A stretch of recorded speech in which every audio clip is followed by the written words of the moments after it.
timing. Today we're going to be going over a few different topics. We're going to start off with labels.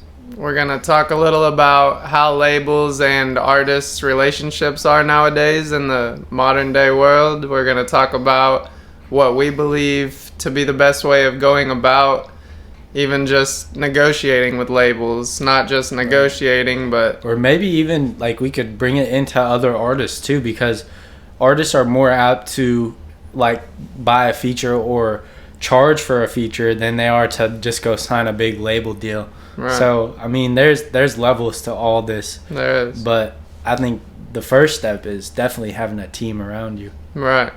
Because then you not only get people helping you achieve your goals, you have people to be like, hey, what do you think about this You got someone deal? to check you. Right. Mm-hmm.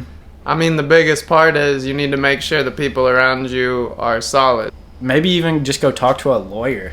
Like someone who's out of the realm of your situation, Right. who has an outside perspective. Yeah. And that would cost some money. So, I mean, Right. if you have the money, I think that's the best way to go. Getting someone that knows legally what's going on in the game, knows what's right and what's wrong in the legal system. But True. I think a good question to ask, why would we even talk about this topic? Why is it a topic in the first place? It's not going to happen to everyone where you come across like creation deals or even music deals or where you even have the chance to talk to a label. But it's the fact of like having the knowledge prior to that situation. That sun just got in my eyes. Did it? Yeah. It's very rare for artists beginning out to get interest from a record label. You got to be thinking long term because overnight success stories are not what you want to be judging yourself off of. Right. That is a 1 in a million chance. Bill Gates went to one of the only high schools in the whole USA that had a computer. There were 303 students at this school, but there were 330 million of his age students in the world. Like, a 1 in a million chance because it's 300 kids in a school, 300 million and there's his age. one computer. A lot of people, even in the finance game, judge themselves off him. You hear about those stories. Mm-hmm. That's what everyone talks about.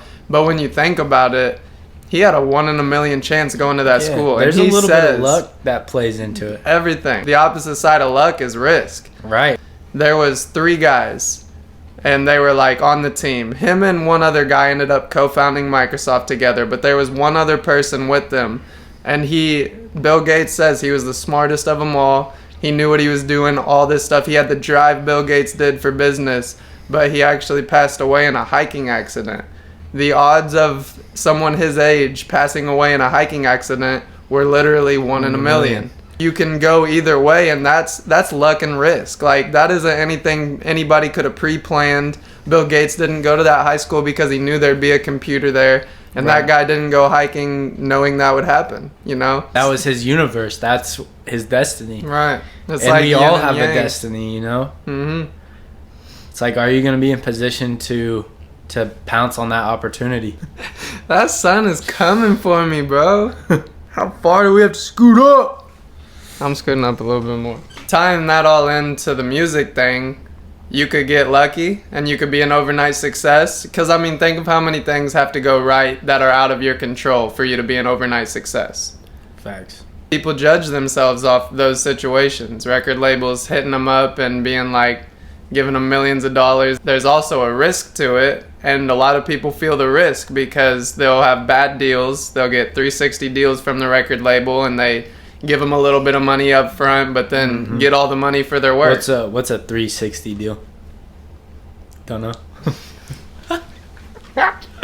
I think I'm saying the right thing, but I couldn't explain it to you. That's facts, though. Like, all these people, they're so quick to pounce on this thing called money that it's not a good thing. Yeah. It's not a good thing in some instances. I do think the world's getting better, or at least the artist world, because True. it seems like It's getting people, healthier. Yeah. It seems like people are at least aware that can happen. Right. Yeah, but some people get blinded by that shit. A lot of people. Especially back in the day, you hear so many stories of people signing to a label and then they own 10% of this beautiful music they created, this art that they created from scratch. They don't even get the full profit. Right.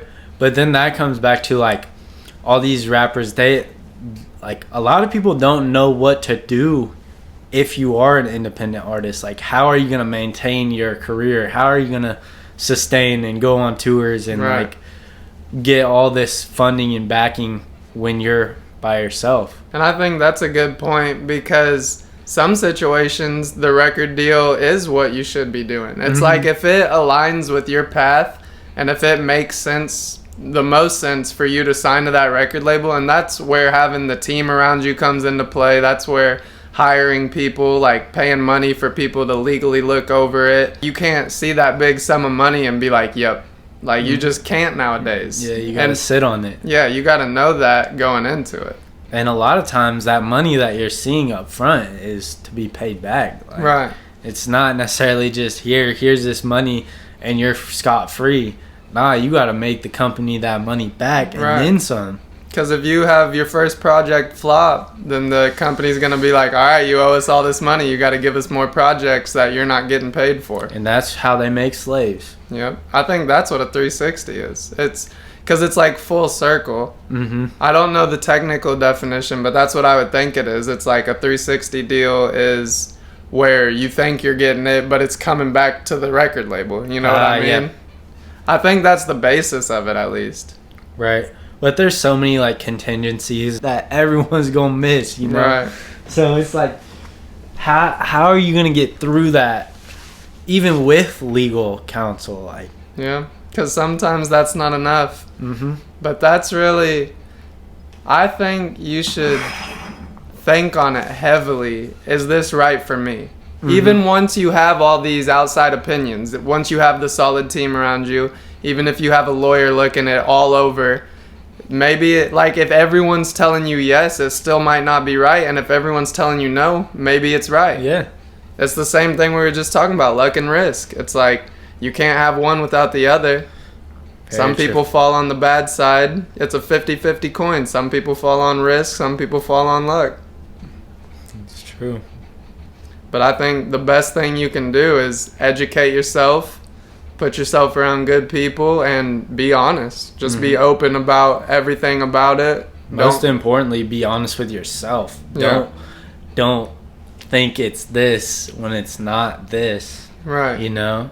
I don't know how to explain that without like it being in your shoes, like without you being in that situation. Right. Because everyone has their own particular experiences with that. But that's exactly what you're saying. It's like everybody has led their whole life with different people, different families, grew up in different environments, everything, different locations, different this, different that, and it's you.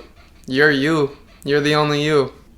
If it comes down to it and you want to take the deal, because I think learning through experience is the best way to learn. So if you think you want to go through the experience of signing a deal and giving away, either way, there's no case where you get to keep 100% of your profit if you're signing a deal. Right, no way. So it's like if you want to give up a sliver of that, and I mean the opposing side is you could do that and get a big name in maybe 6 months to a year, or you can grind your ass off for 5 to 10 years and make that name for yourself. Right. So it's like, what do you want to do? I think both of us are in the shoes. We want to grind. Right. We understand that this isn't going to happen tomorrow. It's not going to happen. It's going to take time. Right. Probably not even next year. I saw it's Kai talking on live stream. He was like, this summer might not be your summer. Next summer might not be your summer. But guess what? Maybe 2027 is your summer. Who knows where you could be at in 2, even 3 years. Like, your whole world could be flipped upside down. It's up to us or you to take action, you know? But it's like, you can't be patient. You can't sit there and be like, oh, it'll come. And it's like, nah, the moment is jump now. Yeah, right now. And this moment, you have to jump. And then it's like, this moment will pay off. And you just got to keep living in the moment and keep jumping. Every day, you got to jump further. Honestly, I don't think I would have ever jumped if it wasn't for the people around me. Right. You know? Yes. You hear my fucking... I thought that was me. No.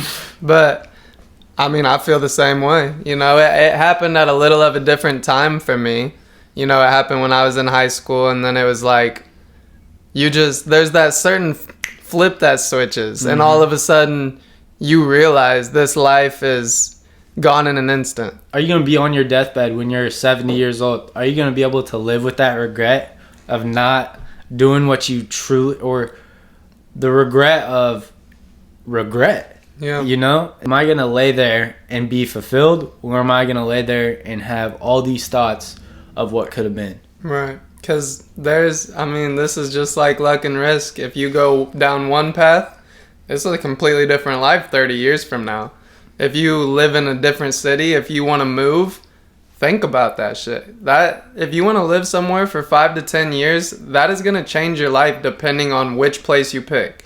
If you're going to get into a relationship, that's going to change your life. It's going to be years. I mean, not all the time, but if you're in a good relationship, it's usually years of your life that you're spending with somebody. Or eternally if you're in it for the right reasons. Right. But it's like, if that's the case, pick wisely. Think about it. Like, yeah. You got to know. And I think... when you know, you know. If you're doing the whole pros and cons spreadsheet, if you're thinking about it that much, the answer is no. No, yeah. If it's 50-50, no. the answer is no.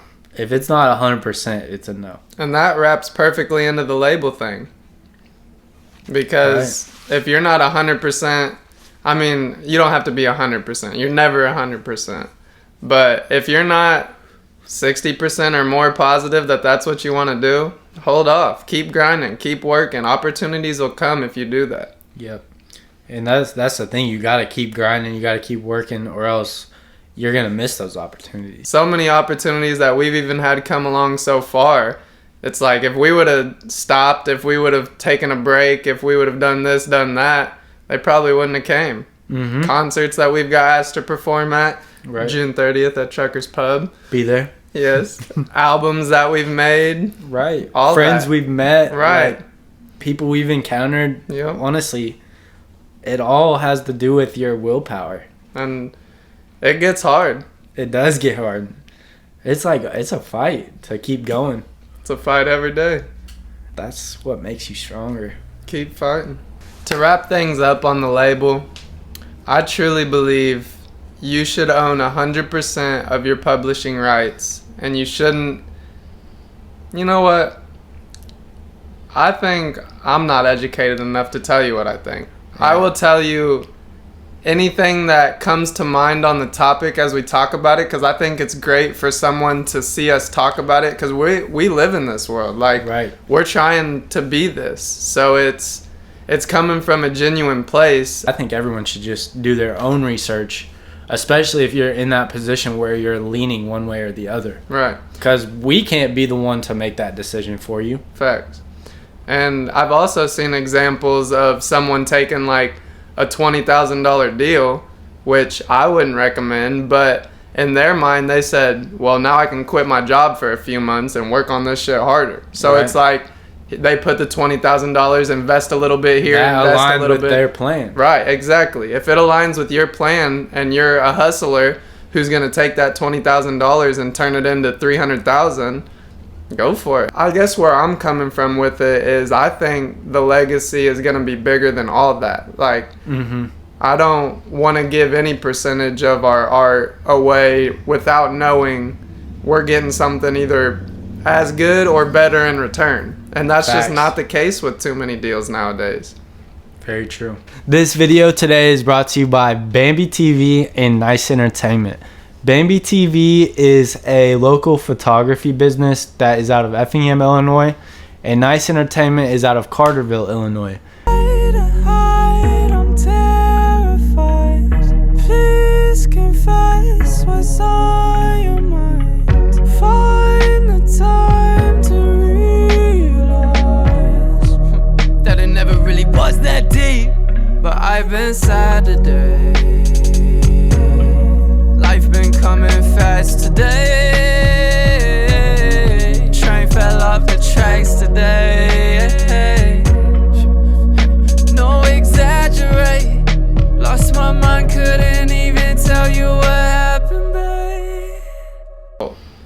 So it would be like riding in water, like you know how you can ride in water, means nothing.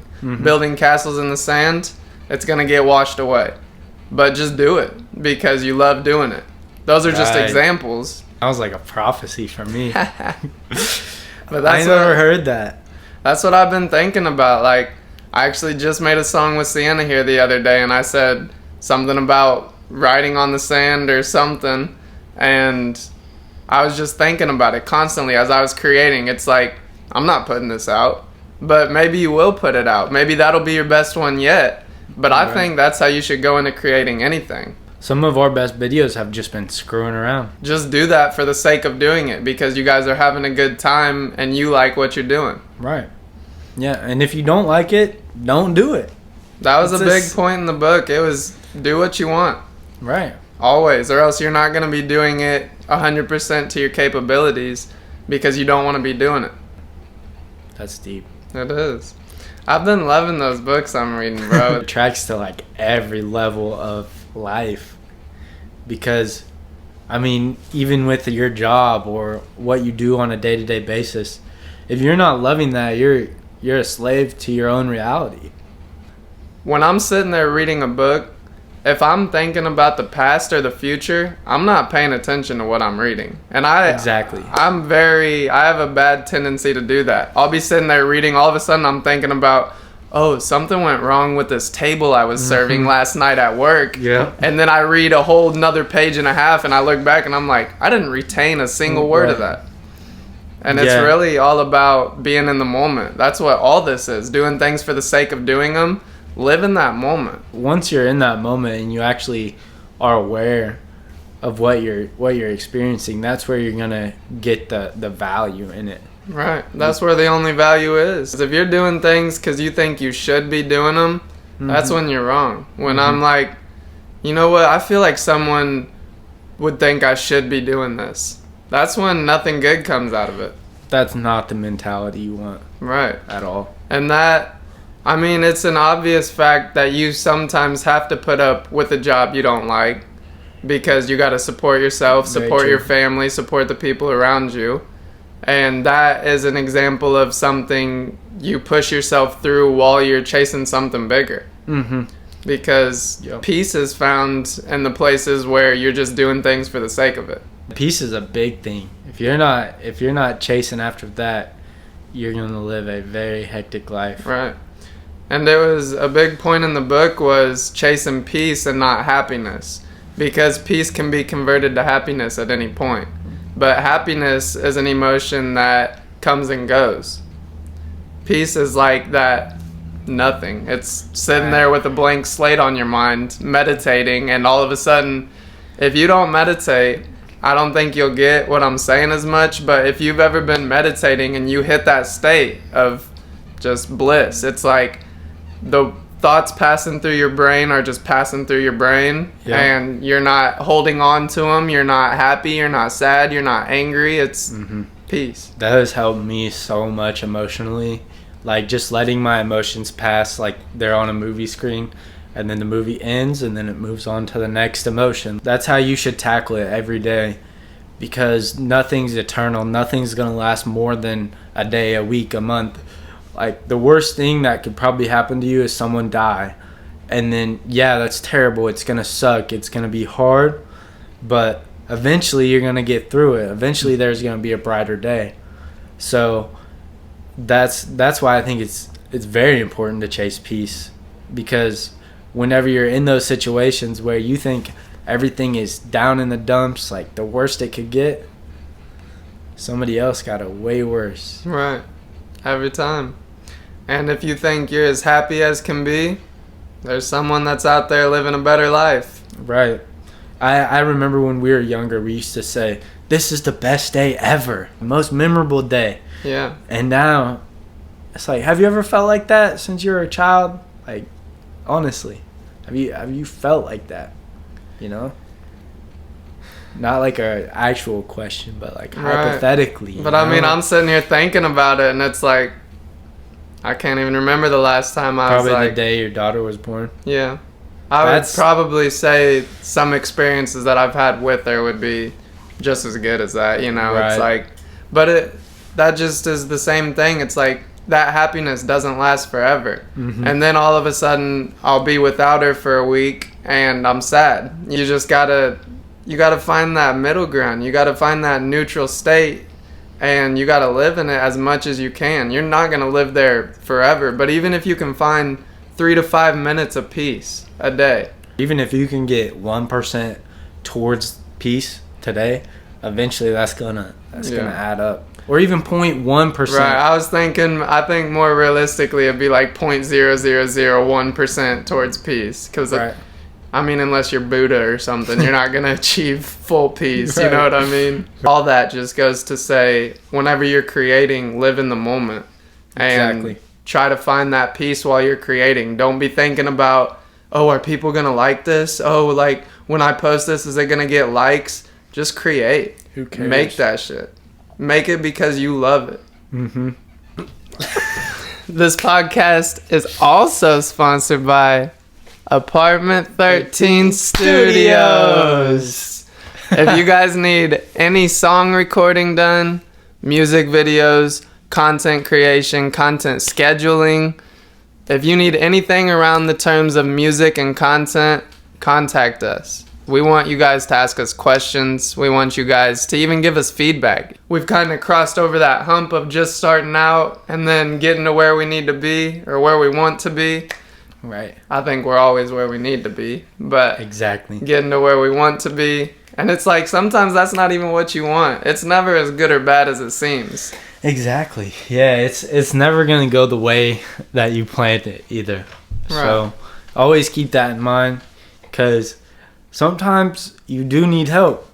Like, sometimes we need help. We want you to interact with us so we get more experience. We get better content. We get better podcasts. We get better equipment, like better setup, even though this setup is dope as hell. Yeah. If you guys would want to be on the podcast, we would love to have you. If you're an artist, if you're a photographer, videographer, if you just tweet, if you tweet all the time and you're like on Twitter, if you're a bird, get to tweeting. Contact us if you want any advice, if you have feedback for us, and if you want any work done. We would love to help you out. We'll get back to you as quick as we can, and we can set something up. We appreciate you guys for watching, first of all, because, I mean, we have people that tell us they watch our podcast, and I think that's the coolest thing. We just made this because we were like, I think we have good conversations about what we're passionate about, and we would like to share those conversations. We would love for any and everybody to be a part of it. I think that's the only way it's going to get bigger, is with you. And that leads to a good point. The last topic that we were going to discuss is compound interest. Very important. They can get you crazy results. But it's not just compound interest with money. It's compound interest with relationships. It's compound interest with what you create. The biggest one is internally, because once you see yourself doing something or you experience something, then you have that knowledge moving forward. Then you can use that knowledge to implement in that new situation, and then it just keeps flourishing. Right. And it just keeps getting better and better and better. And that's the whole point of compound interest. Don't put all of your chips in one basket. It's like chip away at each thing a little bit at a time. And you take one chip here, one chip here, one chip here. All of a sudden, all those stack up. That's compound interest. And then all of a sudden, you have that as your next stepping stone. And all of a sudden, it's 3 times as big. Then you take another one, and you're on level 6. Then you take another one, it's 12, Right. 24, and it just keeps Right. going. Everyone's first thought when you think of compound interest is junior high math class. Right. Like, obviously, compound interest pertains to money most importantly. Well, I wouldn't say most importantly money. I would say that's the most common example. That's what I was about to say. So, yeah, it's very important in money, but it's almost more important in your day-to-day life. 100% it is. It's not money, it's not just yourself, it's relationships. It's stuff like this. Like, we've known each other for the longest time. We've always been solid. I've always thought you're genuine. I think you've always thought I'm genuine. But then we started working at this shit, going through struggles together, going through this, And The now we highs, look the lows, up, right? everything. And now we look up and we just trust each other. And that's compound interest working in our relationship. Slowly but surely, we got to the point where I would fucking send you my music. I wouldn't even think twice that you were going to do anything that I wouldn't like with it. Or Right. not even that example, because I send music to a lot of people, but it's like, that's just one example. I trust you. Right. That's what Yeah. I'm saying. I think it all comes down to positive creation as well, because we're always building and we're always creating something new that is helping each other. So Right. I think it's a very beneficial relationship that we do have. A lot of it has come from compound interest, or just the concept of that. It's stuff adding up over time where we would trust each other with our lives, not only the business side of things, but stuff like that. It's if you work with someone for 20 years, you're not going to doubt, because you're going to know who they are, you're going to know how they act when things go wrong, you're going to know how they act when things go right. And someone you just met yesterday, it can't be like that, because the compound interest hasn't got to the point where it needs to be. Or even some people that you've been around for the same amount of time. You can't have that same relationship with them because it's just not the same. Today we were setting up for this podcast. I automatically knew what Trev wanted. Trev knew what I wanted, and boom, it was set up, ready to go in 10 seconds. Like, we both reminded each other of at least one thing that we both forgot. So it's like, that's a perfect you example. need someone like that to help you build that compound interest. Right. And that goes for things other than business. You can't trust someone you just met, or you just got in a relationship last week, like you can trust someone you've been in one for 5 years. It's just literally impossible. It's not the same. It's not. Because it's tried and true at that point. The compound interest has already done its work, and it can only go up from there. I mean, obviously things can happen, and there can be breakups, there can be you and a business partner being done, but there's just a certain element to building that compound interest with someone that you know them. Right. Yeah, and I mean, even there's going to be points where you're fed up with each other. Like, if in any good relationship, there is going to be friction. There's going to be something that breaks you down so it can build you right back up. And that's the main point of compound interest. If it breaks you down and you give up, you're out of the game. No more compound interest. Yep. If it breaks you down and you guys work it out, you talk about it together, and you're not judging each other off one thing or another, you're truly trying to find the best compromise to your guys' problems, that's when the compound interest goes crazy. That's when you get the results you couldn't even imagine. Right. It's like, and a good thing to pivot off that is with music. We were just talking about how much music we're releasing before the end of the year. And it's like, compound interest means if I release 60 songs and one of them takes off, that might be all we need. It's Exactly. like, that's compound interest working as well, because that's chipping away here, chipping away there, posting a song here, posting a song there. You post 60 of them and you're like, man, I haven't got the results. All of a sudden you post the 61st, it blows up. Boom. Doesn't even matter. At that point, you're not going to care about how much work you put in, about how long it took, or even like how much money you're making off of it. Because at that point, you're going to be fulfilled. You're going to be like, damn, this is what I've been chasing. And then that's going to make you go 10 times fucking harder. Exactly. I mean, not all the time. There can be times where you feel fulfilled. Right. And you're like, okay, this is it. Right. Don't do that. You can't go because complacent. then you'll lose it all. Part of the journey is getting to that point where you're like, hell yeah, we did it. We got these results. This is what we were chasing. The other part is maintaining. Exactly. You can't take that and get complacent, like you said. Because if you do, you're going to lose it all, what you just worked for. And the compound interest is going to start back from zero. Yeah. It's not what you want to do, folks. If you kept your money in the stock market through all of the crashes from 1900 to 2019, which is kind of a weird example because no one's going to be alive or not very many people are going to be alive that long. If you kept your money in the whole time and didn't pull it out at all, it gave 3 people examples. It was like one person kept their money in the whole time, didn't pull it out. They put $1 in every month and they never pulled it out. One person pulled it out every time the stocks got bad, got back into it when they got good, got out when they got bad. one person stayed in for a little bit after they got bad, and then they took it out, and then they got scared when it got good, so they waited a little bit and put it back in. So they were like very moderate risk. Like they Right. didn't take the risk. There's one person that kept it the whole time, then one person that was scared of risking anything. Yeah, and the results were the person that never took it out ended up with $400,000 something dollars. The person that took it out when it got bad and put it back in when it got good ended up with $200,000. Half as much. Literally, just because they were like, oh, it got bad, let me take it out. Oh, it got good, let me put it back in. But if you stay on that neutral ground and you don't follow the waves of up and down, if you're like, I'm sticking to this because I know compound interest is working. Mm-hmm. If you do that, then you're going to get results like no other. You might go to the moon. I think the main point I'm trying to get across is most success stories are tail ends of struggles. My example with all the songs, you post 60 and then you have one blow up. Was it that one? Or was it because you were building that wave with the first 60 and then it happened at the right time with that one? That's solid. Yeah. And that comes with everything we've been talking about. You can't quit. You can't pull out when it gets bad. You can't do any of that. Right. Just don't give up. Right. And Never. you'll succeed. I think that's a perfect point to end on. Don't give up. Because everything we've talked about today, it's all our opinions about the topics, but I think the one opinion we know is right is you can't give up. Right. Trust your gut and do what's right. Follow your path. Be you. Draw in the water. Make castles in the sand.